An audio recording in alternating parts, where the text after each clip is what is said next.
O Senhor colocou no meu coração um texto que está lá em 1 Samuel, no capítulo 3. Creio que é um texto conhecido pelo menos de parte dos irmãos, mas há algo muito específico que o Senhor quer falar conosco nesta noite. Amém? 1 Samuel, no capítulo 3. Eu vou estar lendo do versículo 1 ao 10.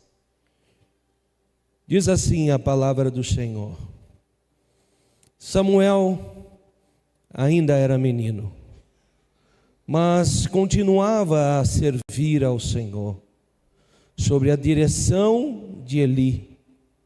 Naquela época, raramente Yahvé falava aos seus servos, e as visões haviam se escasseado muito.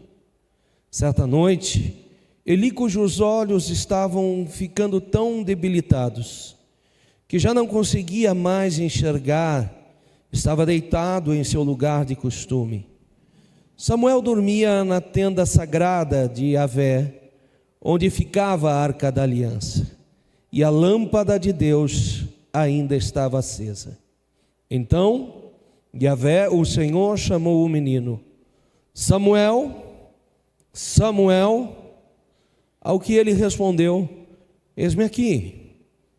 Prontamente correu até onde Eli repousava e perguntou-lhe: aqui estou, meu senhor, me chamaste? Mas Eli replicou-lhe: eu não te chamei, volta e deita-te. E Samuel foi e deitou-se. O Senhor chamou novamente: Samuel, Samuel. Então ele se levantou e foi até Eli e disse: tu me chamastes, aqui estou. Mas Eli tornou a responder: eu não te chamei, filho meu, volta e deita-te. Samuel ainda não conhecia o Senhor, e a palavra do Senhor ainda não lhe havia sido revelada. Então o Senhor chamou Samuel pela terceira vez, e ele se levantou e foi até Eli e disse: eis-me aqui, pois me chamaste. E nesse momento, Eli compreendeu que Yahvé estava chamando o menino. E Eli orientou a Samuel: vai deitar-te, e se ele te chamar de novo, dirás: fala, Senhor, pois o teu servo está ouvindo. Assim Samuel foi deitar no seu lugar. O Senhor voltou a chamá-lo como nas outras vezes: Samuel, Samuel. Ao que prontamente lhe respondeu o menino: fala, porque o teu servo ouve. Amém? Pai, nós queremos te engrandecer, Senhor. Este, Senhor, é o maior dos nossos propósitos, Senhor.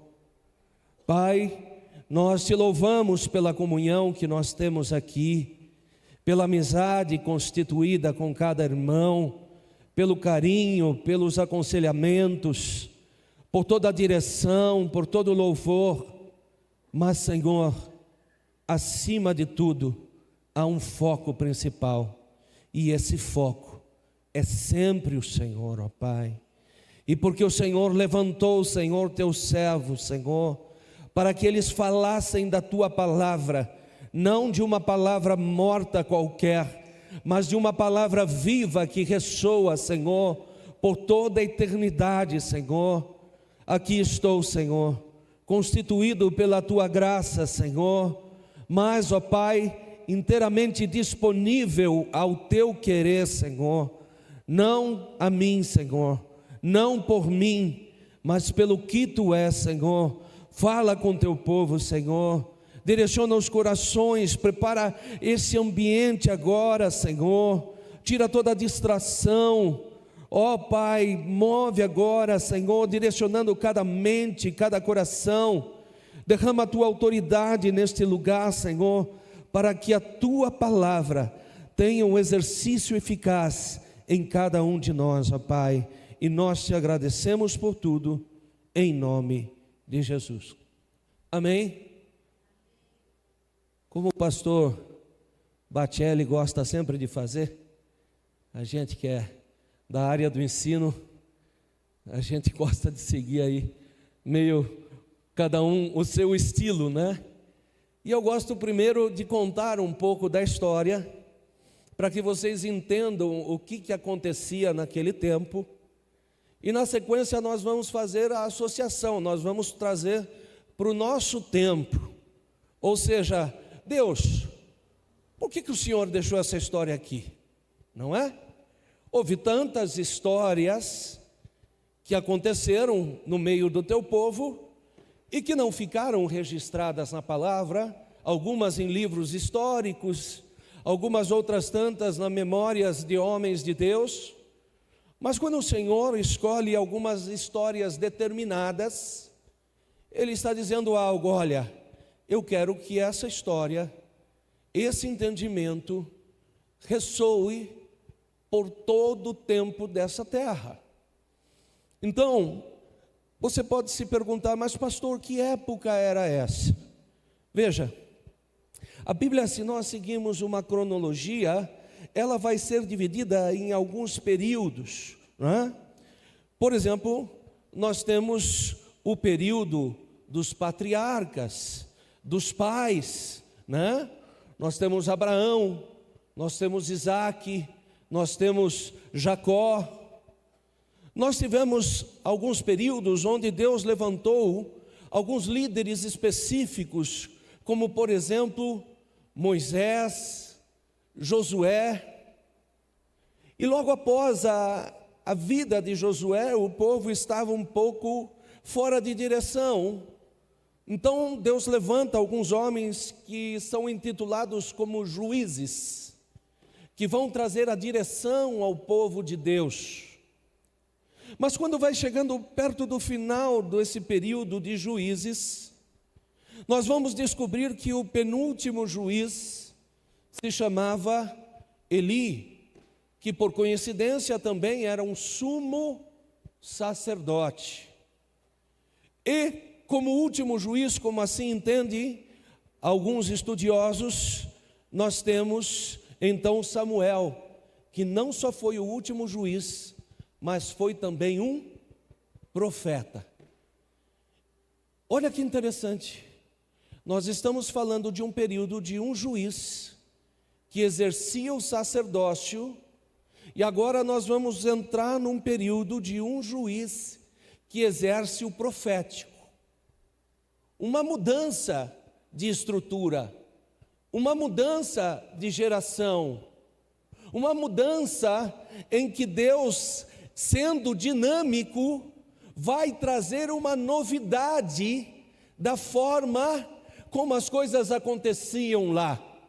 Ah, mas pastor, veja bem, Deus não é o mesmo ontem, hoje e para todo sempre? Claro. Não estou dizendo que Deus mudou, Deus continua o mesmo. Mas sabe aquele professor de educação física lá, quando você vai na academia? Para quem já foi sabe, é aquela regrinha básica de geralmente 3 meses. Ele te passa uma série de exercícios, daqui 3 meses precisa mudar. Por quê? Porque senão o seu corpo se acostuma com aquele tipo de exercício, e você já não vai obter a mesma qualidade de resultado se você passar uma vida fazendo aquele exercício do mesmo jeito. Então, em algum momento vai haver uma pausa, o professor vem e diz: olha, o seu corpo já se adaptou com esse sistema, vamos mudar para conseguir maiores resultados. E a nossa vida espiritual, amados, a vida espiritual como um todo da nação do Senhor, ela é dinâmica, ela não pode ficar parada e estagnada no mesmo. Mas qual é a tendência nossa? A tendência nossa é nós gostarmos do que, pastor? Do mesmo, é ou não é? Chego lá na academia, alguém fala: olha, quanto que você vai levantar de peso? Ah, eu vou levantar, sei lá, 100 quilos. Muito que bem, chega uma hora que meu corpo acostumou, e é até prazeroso levantar 100 quilos, apesar de parecer um grande peso. Então vem o professor e diz: olha, está na hora de você mudar o exercício, ou quem sabe se atrever a levantar 120, 140, 150. E daí vem aquele sentimento assim, quando você vai fazer um novo exercício: me parece um pouco dolorido, me parece um pouco desconfortável. Por quê? Porque você saiu daquela zona habitual, você saiu daquela zona de conforto, daquela zona costumeira. Mas pastor, o que tem a ver exercício com a nossa vida espiritual? A vida espiritual também é um exercício diário. E nós, como naturalmente somos humanos, nós criamos muitas vezes metodologias. Se nós não tomamos cuidado, às vezes até a nossa oração se torna um método. Sim ou não? Até muitas vezes o profético nosso, se nós não vigiamos, nós usamos de métodos. Eis que o Senhor disse. Daí fica o irmãozinho ouvindo essa frase e fala: acho que Deus falou assim. Diga a ele: eis que eu digo. Nem sempre. Às vezes é uma metodologia para ensinar a pessoa que está ali que Deus está falando. Deus, agora vou orar. Nesse momento eu entro em tua presença. Mas e se porventura eu fizer diferente essa entrada? Pastor, mas tem que entrar na presença. Não, na presença a gente está constantemente. Pelo menos é isso que é esperado em Deus. Mas a gente cria às vezes um padrão. Nós aprendemos. Mas em algum momento vem o Espírito Santo e diz: vou mexer nisso aí. Vou mexer nessa estrutura. Como assim, pastor? É o que acontecia naquela época, e quero que vocês entendam que é o que o Senhor quer falar, que tem acontecido nesse tempo, e que Deus está trazendo uma geração de Samuel, ou uma geração profética. Pastor, e aí, pastor, eu não estou entendendo. Entenda, amado, que nós falávamos de um período que quem estava à frente, um sumo sacerdote. O que o sumo sacerdote fazia muitas vezes? Ele era o responsável por todos os ritos da casa do pai. Inclusive o sumo sacerdote era responsável no dia do Yom Kippur, como diz os judeus, de entregar a oferta de sacrifício em nome do perdão do povo. O sacerdote também tinha por hábito de ensinar o povo. Então havia certos critérios no sacerdócio, ainda que debaixo da direção de Deus, começou-se a criar o que? Certos ritos. Então eu devo entrar assim, eu devo sair dessa forma, o manto tem que ser assim, o manto tem que ser dessa forma, o cabelo assim, a pele assim. Mas quando nós falamos de profeta, eu digo que a gente fala de uma espécie um pouco diferente, porque o profeta, ele rompe a questão do habitual. O profeta que ouve a voz de Deus, como Jesus era, também comparado a um sumo sacerdote, mas a um profeta também, ele tem a sensibilidade de ouvir o coração do Pai em outra dimensão. Mas pastor, não é importante nós termos uma organização, não é importante nós termos uma estrutura. Tudo isso é bom, amados, tudo isso é maravilhoso, Mas eu estou dizendo que o Espírito Santo está dizendo para nós que além da estrutura, que além muitas vezes da organização, dos moldes que muitas vezes nós aprendemos, existe um além. Que é onde entra a geração profética, nos ambientes onde Deus move de uma tal forma, que às vezes aquele que está dirigido pelo Senhor vai tomar atitudes que aos nossos olhos, por vezes, inicialmente, são incompreensíveis. Imagina Jesus como profeta lá, de repente ele estava andando, alguém toca lá no manto dele, opa, recebeu uma ministração, saiu virtude porque tocou no manto. O que nós faríamos se nós vivêssemos os rituais? Descobrir o segredo da bênção. O segredo da bênção é tocar o manto. A próxima vez que Jesus passar aqui, eu já peguei carona naquela mulher lá. Vou tocar o manto. Mas em um outro lugar, Jesus aparecia ali, e de repente havia um homem cego, e ele fazia um lodinho, passava no olho.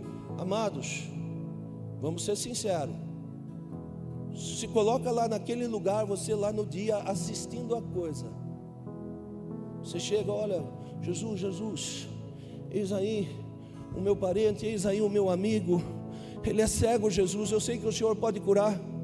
Pois não.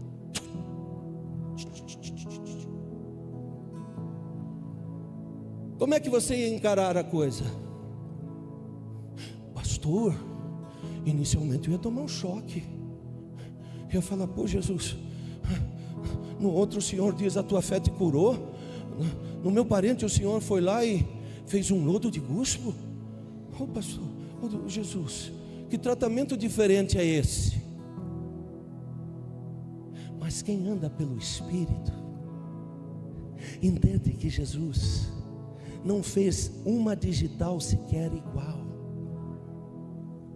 Então quem anda no profético sabe que nenhuma pregação, ainda que subam 50 mil pastores aqui pregando o mesmo tempo o mesmo texto que o pastor Bacelli, vai ser diferente. Sabe por quê? Porque não são os rituais que comandam, não são as folhas. Mas pastor, eu estou vendo, o senhor está com uma folha aí que o senhor ficou preparando. É só uma guia para memória aqui, mas essa folha não comanda nada. Então quem está no espiritual entende que falar de uma geração profética fala de uma mudança, de entrar num grau de intimidade, que a gente rompe com certos costumes, rompe com certos paradigmas dentro de nós, a ponto de entrar numa esfera espiritual, onde Deus diz, olha, agora eu quero que você faça isso, e você vai e faz. Olha o que eu falei, o profeta, quando recebe uma execução do Senhor, ele vai e executa. Qual é o costume nosso? É a gente questionar, mesmo para a gente que às vezes ouve a voz de Deus, a tendência humana é, peraí Deus, não, o senhor quer que eu faça um guspe e passe no olho do sujeito? Então me explica, porque vai ser estreito.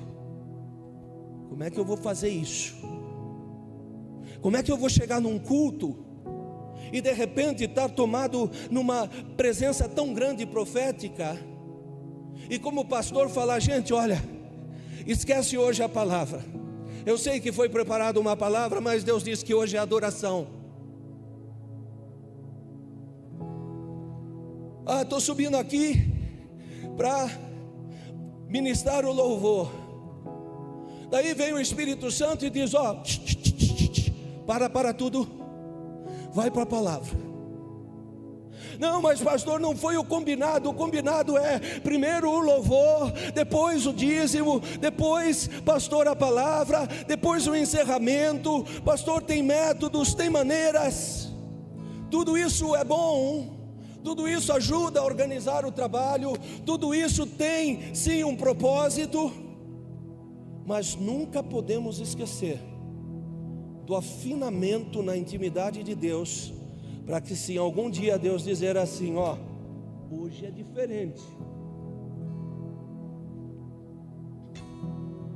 você lembrar que o culto é dele, entende? O culto não é meu. Se eu sou um ministro de louvor, preparo lá, sei lá, 6 louvores, e Deus diz, ó, esquece essa lista, agora você vai tocar 6 que eu te dou agora. Você muda? Ih, pastor, é complicado, pastor, porque tem o treino dos instrumentos, o treino das vozes. Mas a palavra de Deus é muito clara, que Samuel ainda era menino. Deus está falando que estava nascendo um novo tempo, uma nova geração, não só de sacerdotes, mas agora de profetas. Mas pastor, Eli não ouvia a voz de Deus? Sim, mas eu estou falando de um outro nível, de intimidade no reino espiritual. Mas a Bíblia vai dizer que Samuel ainda era menino, mas continuava a servir ao Senhor. Só que o que nos surpreende é que no versículo 7 diz assim: Samuel não conhecia o Senhor. Não parece contraditório? Como que no versículo 1 dizia que ele servia ao Senhor, e no versículo 7 diz que ele não conhecia ao Senhor? É exatamente o que por vezes acontece no meio do povo de Deus. Como assim, pastor? Por vezes nós ouvimos falar de Deus, nós seguimos, nós buscamos, nós vamos, mas é como se Deus dissesse: não, ainda você não teve a revelação daquela profundidade, daquela intimidade. Mas vai chegar um tempo que eu me revelarei ao seu coração, eu me revelarei uma nova geração, uma geração que ouvirá a minha voz, que ouvirá a minha intimidade, e toda a condução do seu eu não será mais dele, mas minha. E escuta que quem está pregando isso para você é o pastor Bacelli, que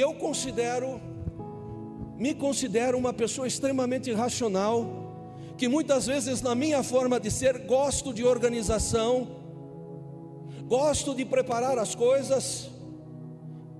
Puxei um pouco meu pai dizia: olha, quando você for no lugar, já saia com horas de antecedência, para que se acontecer algum incidente ainda dê tempo de você chegar. Pergunta: no primeiro vestibular que eu fiz, o vestibular era 2 da tarde, cheguei 11 da manhã. Quando começou a prova já estava todo esgotado. Mas para dizer para vocês que eu não tenho nada contra a organização, mas para dizer também para vocês que quando Deus pegou esse homem aqui e entrou na vida dele, Deus falou: muito bacana, organização, métodos, formas de estudo, mas há mais. E diz então que o Senhor, naquele tempo, havia raramente, Deus falava e raramente tinha-se visões. Mas por que, pastor, Deus não queria falar? Não, porque às vezes nós colocamos estruturas e mais estruturas e mais estruturas e mais estruturas, que quase Deus diz: olha, então sobra pouco espaço para mim. Entendem? Agora, o que diz a palavra de Deus? Eli, que representava os sacerdotes, já estava ficando debilitado, e geralmente ele fazia o quê? Como já não enxergava mais, ficava deitado no seu lugar de costume. Está falando de uma geração, não está falando simplesmente de um homem doente, está falando sobre uma maneira de conduzir as coisas de Deus. E Deus está dizendo: esse Eli, que representa o sacerdócio, estava cego, ficava deitado só no lugar de costume, raras visões, raras palavras. Então Deus começava a tocar meu coração, porque Deus tem desejado liberar algumas palavras muito específicas, proféticas, não só para essa casa, mas para a nação brasileira. E Deus então vem e diz: olha, é isso que tem acontecido hoje nessa geração. A igreja brasileira como um todo cresceu, ficou forte. Se no passado muitas vezes as pessoas eram muitas vezes imprimidas na parede: o que? Você é crente? E crente é símbolo, olha, de cara bobão, de cara... Hoje tem até um certo status dizer que é crente. Oh, você é crente? Ou daquela igreja de 40 mil, 70 mil, 100 mil membros. Sim. Só que, amados, o que começou a acontecer? Começou a acontecer uma coisa que se chama, olha, metodologia para se alcançar certos objetivos. Começou a acontecer uma coisa assim: olha, aquela igreja tem 50 mil, 60 mil, vamos estudar o que eles fizeram para ter isso. Ah não, se eles fazem desse jeito, devemos fazer assim. As igrejas se encheram de coaches, e é o cara que pega o banquinho, fica aqui na frente com a perninha dobrada, com uma roupinha bonitinha, corpo bem trabalhado. Não, porque veja bem, que não sei o que, a neurolinguística aqui, a metodologia aqui. Mas aonde há espaço para que o Espírito Santo opere aquilo que Ele quer operar? Está chegando-se um tempo, muitas vezes, em que a igreja começou a sufocar as palavras de Deus, a sufocar as visões de Deus, a ponto de Deus dizer: olha, é um tempo onde tem havido muita escassez da minha palavra, muita escassez das minhas visões, não porque eu não quero dá-las,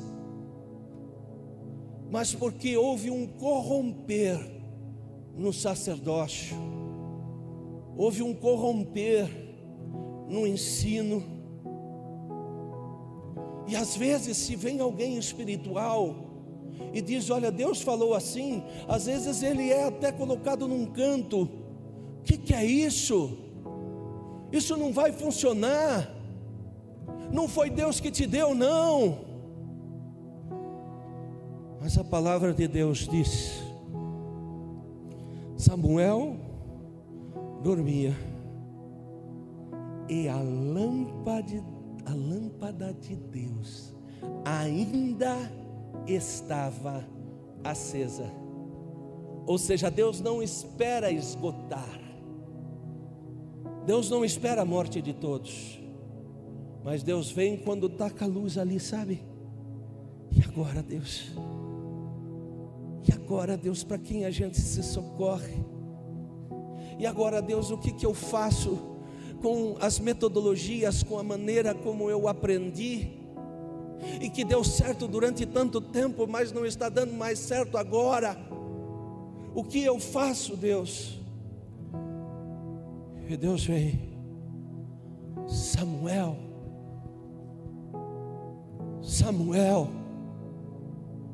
Mas a tendência nossa é querer voltar para o lugar de costume. Mesmo Samuel, que ainda não tinha tido a revelação plena de Deus, ele vai a Eli, ele vai ao lugar dos costumes, ele vai ao lugar das tradições. Eli, você me chamou, o que você quer que eu faça? Tradição, métodos, como que eu devo fazer? Mas de repente chama uma, duas, três vezes, até que há uma compreensão ali no mundo espiritual e diz: não vá a Eli, não vá aos métodos, porque são os métodos que têm impedido as visões, são os métodos que têm impedido a maneira de Deus ter liberdade. E novamente, por favor, em nome de Jesus, eu repito aqui, não somos contra a organização, não somos contra Deus ter maneiras de conduzir uma igreja, mas mesmo diante de toda a condução, se o Espírito Santo entrar aqui e falar: hoje o culto é totalmente diferente, como começa, vai terminar, como termina, vai começar. Eu posso estar pregando aqui e Deus dizer: para. Agora profetiza, direciona algumas vidas aqui. Eu tenho que estar aberto. Só que daí, o próprio Eli, que estava envolto diante daquelas tradições, ele tem um entendimento. Ele fala: opa, ainda que na minha cegueira, ainda que muita coisa eu tenha errado, e se você ler aí o capítulo 2, você vai descobrir que Deus, lá no versículo 32 e 33, condena a geração de Eli, tamanho os pecados e erros que ele estava fazendo. Mas no momento de um estalo espiritual, ele diz: olha, não vem até mim, há um nome maior que o meu que te chama. Algo que Deus está querendo te dizer, Samuel. E quando Deus te chamar, diga: fala, porque teu servo ouve. Pastor, por que ele mandou fazer isso? Porque muitas vezes nós nós recebemos muitas vozes, mas não ouvimos. Por vezes a voz do Senhor até vem até nós, mas nós barramos, senão ela inteira parte dela. Então Deus vem e diz: olha, eu trago uma nova geração. E por favor, entenda aqui que uma nova geração não é somente aquelas criancinhas que nós mostramos aqui aquele dia. Eu não estou falando aqui só das crianças. Eu estou falando mesmo você com 20, 30, 40, 50, 60, 70, 80, 100 anos. Se você estiver aberto ao Espírito Santo, Ele pode fazer uma mudança total na sua vida e dizer: olha, vem chegado um novo tempo de um profético sobre a sua vida, e você não só mais andará pela própria força, não andará mais só em raras visões, não andará mais só no meu raro ouvir, mas tu ouvirás a minha voz com constância, tu terás visões com constância, porque Joel o diz. E quando nós vamos em Joel não diz: olha, as criancinhas, não, são os jovens e as pessoas de idade. Deus está dizendo: é para todos. Essa geração profética que rompe os ambientes, ela é para todos. E quando o profético vem uma porção nova de entendimento. onde muitas vezes nós começamos a fazer coisas que aos nossos olhos são incompreensíveis, mas que ao coração de Deus tem grandes resultados. E então Deus vem e diz: Samuel, Samuel. E ele diz: fala, porque teu servo ouve. E Deus tem levantado uma geração que vai em seu quarto, que ora, que busca, que intercede, que jejua, que lê a palavra, e está ali: Deus, eu estou lendo a tua palavra, mas fala, Senhor, porque eu não quero só uma palavra morta, eu quero uma palavra viva. Fala no meio da tua palavra, Senhor, fala no meio dos teus louvores. Senhor, hoje eu vou ministrar o louvor. Senhor, hoje eu vou tocar a guitarra, hoje eu vou tocar a bateria. Senhor, hoje eu vou ministrar o dízimo. Senhor, hoje eu vou atender a porta ali e receber pessoas. Pai, fala que teu servo ouve. Porque o tradicionalismo, muitas vezes as tradições que nos cercam dizem assim: ah não, Deus pode usar o pregador. Mas às vezes o sujeito ganha a alma na porta. Esse é o profético de Deus. Às vezes o sujeito ganha com um abraço, com um sorriso. Eu já ouvi esse testemunho de pessoas dizendo: olha, eu escolhi ficar nesse lugar, nesta igreja, pela maneira como eu fui recebido. Você entende o poder? Você entende o poder daquele que anda no profético do Senhor? Ele não esperou a pregação, não. Ele não esperou: olha, mas a música tal.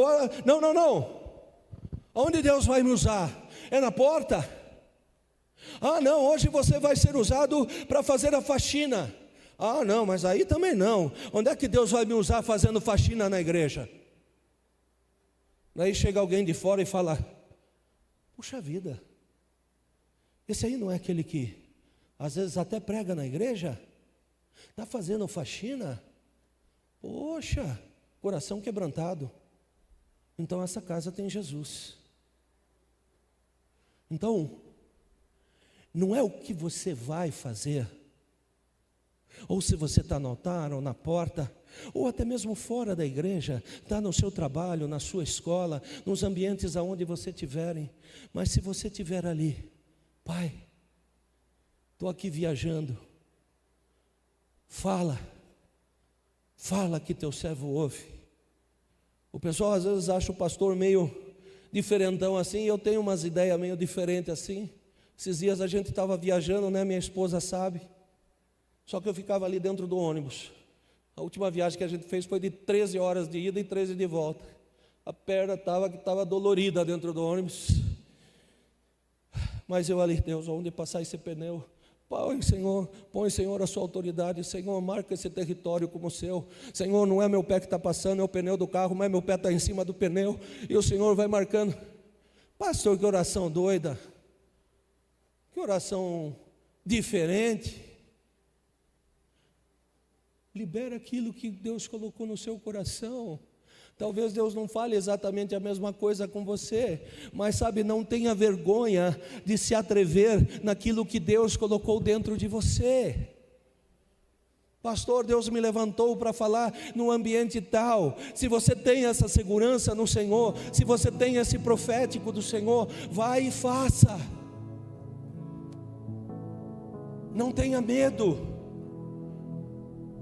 Mas daí você diz assim, quase finalizando a mensagem, amados: qual é o segredo, pastor?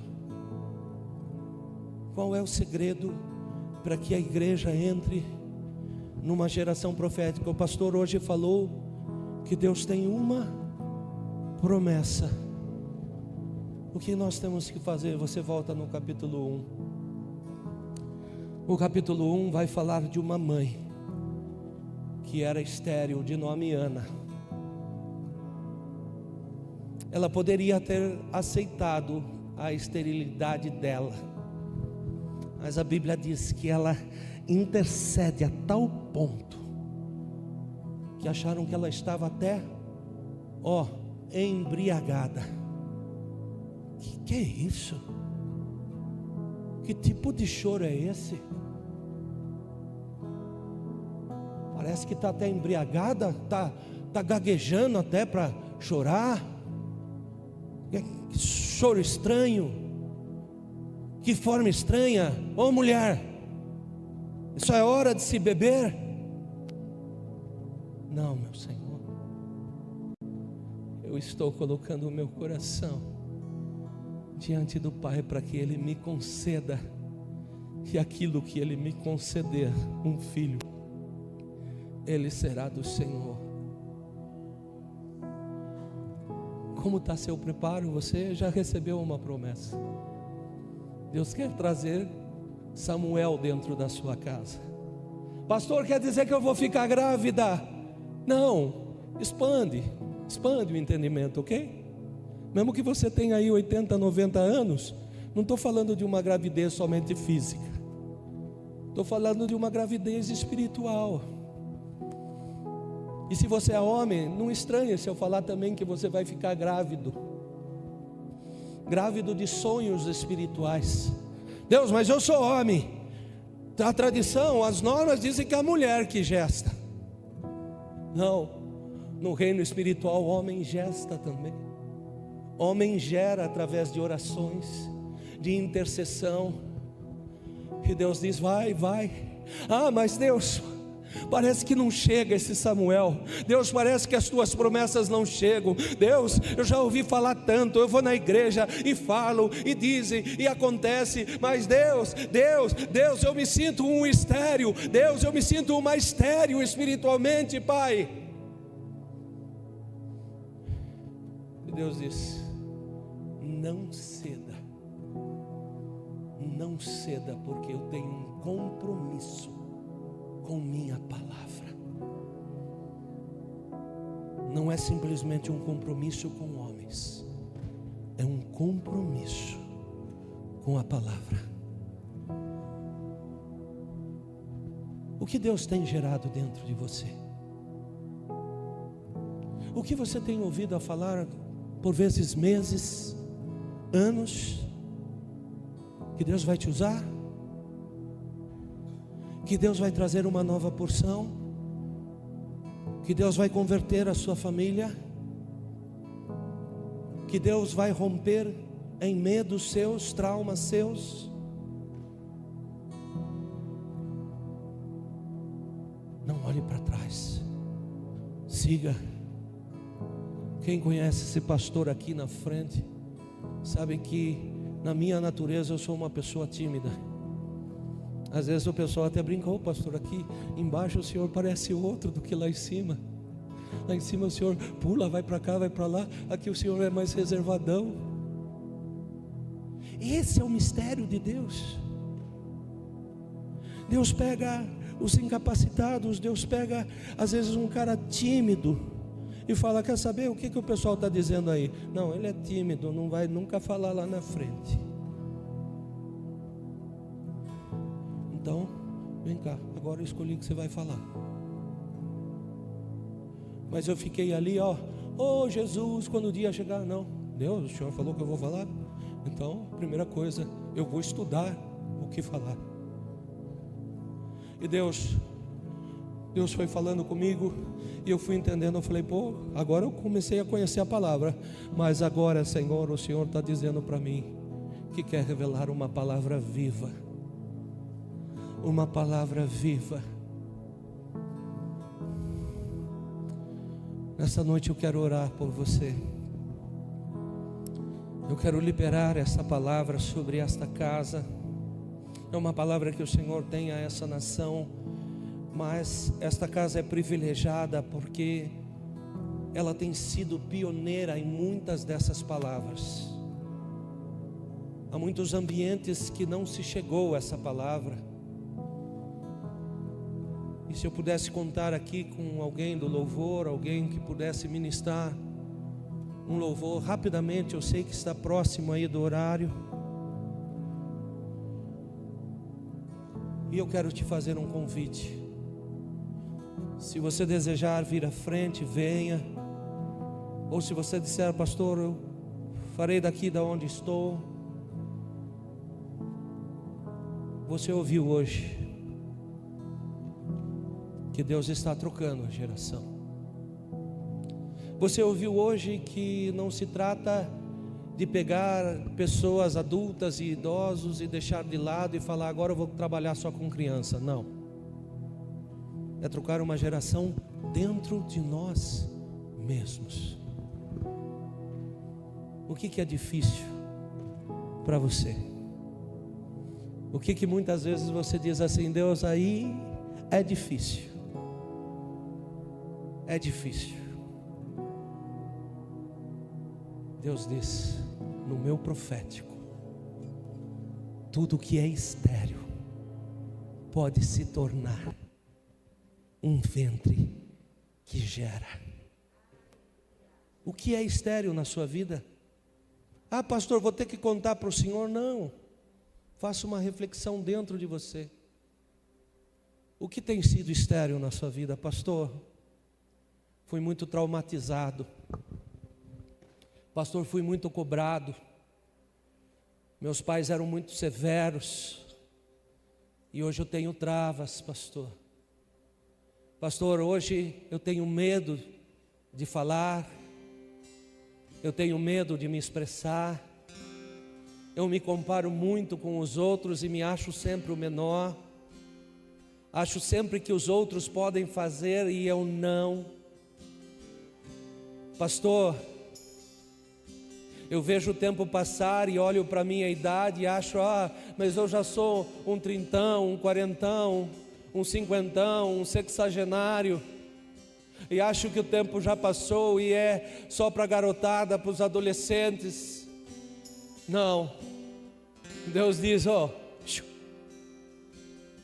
quando chega na casa de Abraão, ele falou: e aí, Abraão, quanto tempo da última conversa? Pai, eu tinha 75 anos, agora eu estou com 100. 25 anos, né? Como é que está se sentindo? Estéril, pai.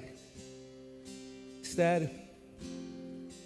Mas a minha promessa é para os estéreis, porque não é pela mão deles, não é pelo braço de homem, mas é pelo braço forte do Senhor. Escuta que eu estou te dizendo, não sei se é para algumas pessoas específicas, mas Deus diz que alguns muitas vezes têm dito assim: mas Deus não dá, Deus não posso, Deus não consigo, Deus o tempo já passou, Deus os traumas, Deus as dores. Deus diz: eu venho sobre toda essa esterilidade, sobre tudo que lançou cicatrizes sobre teu ventre, e hoje eu ministro cura no ventre espiritual da tua alma, do teu espírito. Deus quer romper, amado. Pai, chorebalaia, Senhor. Pai, há um romper, e se você quer dar esse passo e dizer: Deus, rompe em mim, Pai, rompe em mim. Pastor, mas para você é fácil, você está à frente. Deixa eu te contar um segredo, amado. Todos os dias eu sou desafiado. Todos os dias, como um líder, como um profeta, eu sou desafiado, porque o inimigo vem e diz: você é estéril, você não pode produzir nada, você não tem nada. Mas eu escolho fechar os meus ouvidos para a voz de Satanás e ouvir a voz de Deus que diz: hoje eu curo as cicatrizes do teu ventre, eu curo as cicatrizes da tua alma e te chamo para uma existência, geração de Samuel. Eis que coloco no teu ventre um filho de fogo e poder, uma autoridade que vai quebrar as cadeias, despedaçar os julgos. Se tu pudesses ver, amado, o que Deus tem para fazer com esta casa. Deus tem dado muitas vezes visões para nós, de pessoas dessas casas, caminhando pelo Brasil inteiro, caminhando nas nações, mudando realidades, desde a sua cidade até os confins dos mundos.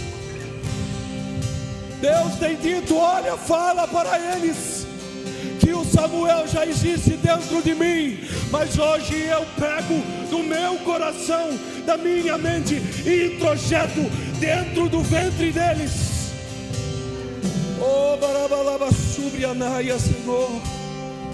Enquanto toca essa adoração, se você quiser dar esse passo, venha, venha, venha.